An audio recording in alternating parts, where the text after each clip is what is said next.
Je m'appelle Abdul Khan. Je suis un ancien fonctionnaire du ministère des Finances. J'ai quitté très tôt le pays, à peine après 5 années de carrière ici. Au total, c'est une trentaine d'années que j'ai passé ici, à l'extérieur, au niveau de la fonction publique régionale et internationale. L'idée est venue d'un certain nombre de cadres qui, comme moi, sont allés très tôt à l'expatriation, soit par détachement, soit par processus personnel. Mais de plus en plus, on a constaté qu'il y avait un niveau important d'une expertise nationale à l'étranger, à la fois dans des institutions du système des Nations Unies, mais aussi des institutions africaines et d'autres institutions bancaires, etc. Et il y a eu un besoin pour ces hommes et ces femmes d'apporter aussi quelque chose à l'édification et à la construction d'une Mauritanie prospère. L'idée a germé en 2006, de quelques ans par ailleurs, et petit à petit, on a monté ce collectif qui se veut être inclusif de toute cette expertise qui est à travers le monde et qui peut apporter beaucoup au développement économique et social du pays.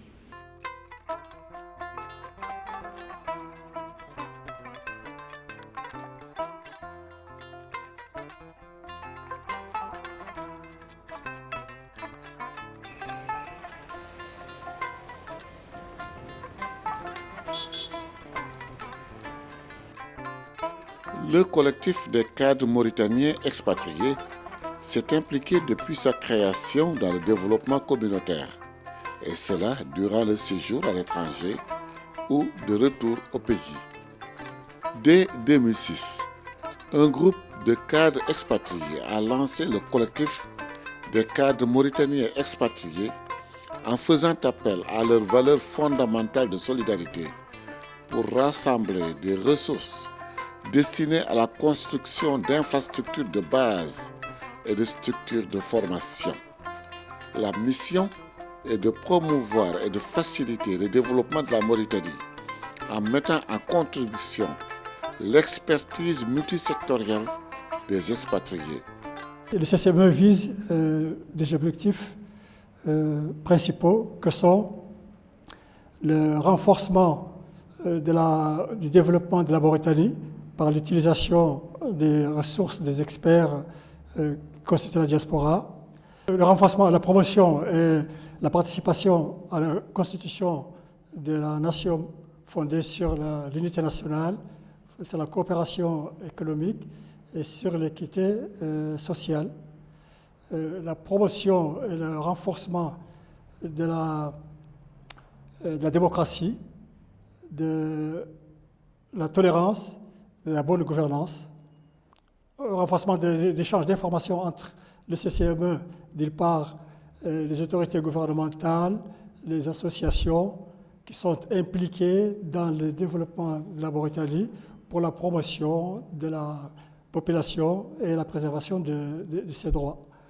Et en dernier, l'engagement et la participation du CCME aux collectifs qui sont organisés aussi bien à l'échelle nationale qu'à l'échelle internationale, dès lors qu'elles vont dans le sens des intérêts de la Mauritanie et qui vont dans le sens des objectifs que le CCME lui-même s'est proposé de suivre.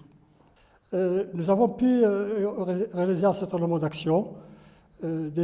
Premièrement, on a produit 2 documents qu'on a partagés avec le gouvernement, l'un concernant l'esclavage et ses séquelles, et le deuxième concernant la prévention des inondations à Nouakchott qui seraient susceptibles d'intervenir suite au changement climatique. nous avons participé à l'émission à la prévention et la gestion de la crise Ebola.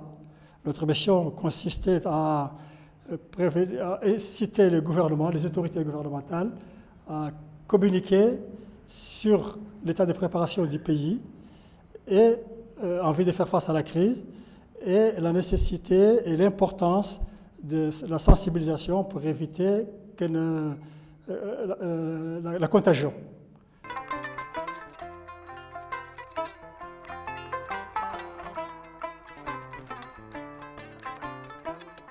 Le collectif a ainsi mené des activités d'appui au développement économique et social de la Mauritanie.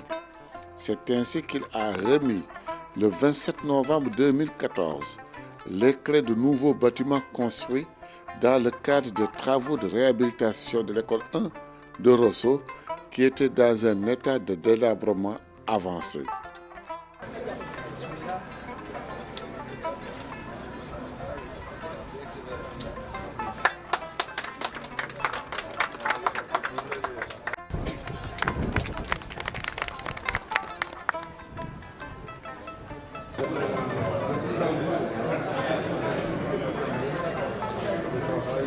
C'est de la fierté, c'est de la satisfaction d'avoir fait quelque chose de concret, d'avoir aidé des enfants à étudier sous un toit, dans des classes aux normes standards reconnus. C'est vraiment une bonne chose. Et c'est là où nous tirons notre satisfaction, qu'on a pu mobiliser nos membres pour cet effort extrêmement important. Et je pense que c'est comme ça que notre collectif pourra participer efficacement dans le développement du pays. Certes, c'est une petite action, mais son symbole est grand. Le ministère de l'Éducation nationale s'est félicité de cette participation du collectif qui a permis de restaurer l'établissement. Le maire de la commune de Rosso a transmis aux membres du collectif des expatriés les remerciements des populations avant de brosser l'historique de l'école. Cette école, on va dire à partir d'aujourd'hui qu'on a la meilleure école. On a la meilleure école de cette commune. On avait une école de 1936 à notre jour. Donc il faut dire que c'est une école qui a fait plus de 70 ans. Et je suis sûr que cette école fera plus de 100 ans. Donc je remercie à cette occasion le CCME. Ils ont vraiment fait quelque chose que les populations, ce n'est pas seulement les élèves, mais les parents des élèves, les autorités n'oublieront jamais. D'un coût de près de 53 millions d'ouguias, la réhabilitation comprend 4 grandes nouvelles classes, des vérandas entièrement équipées de tables-bancs, des bureaux complets pour enseignants, des fontaines à eau, la clôture de l'école, etc. Autant de motifs de satisfaction pour les populations. Le collectif a également participé à une campagne d'intervention chirurgicale pour les malades cardiovasculaires, sous la supervision d'éminents spécialistes de renommée mondiale.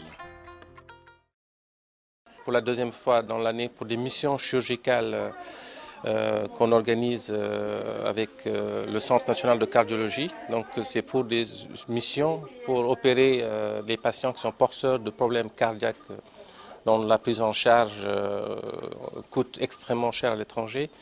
Nous avons déjà réalisé plus d'une quinzaine d'opérations. C'est des interventions qui coûtent très cher à l'étranger, donc de l'ordre de 20 000 à 30 000 euros. Donc si on peut dire que plus que 6 millions d'ouguias par intervention. Tous les malades vont bien.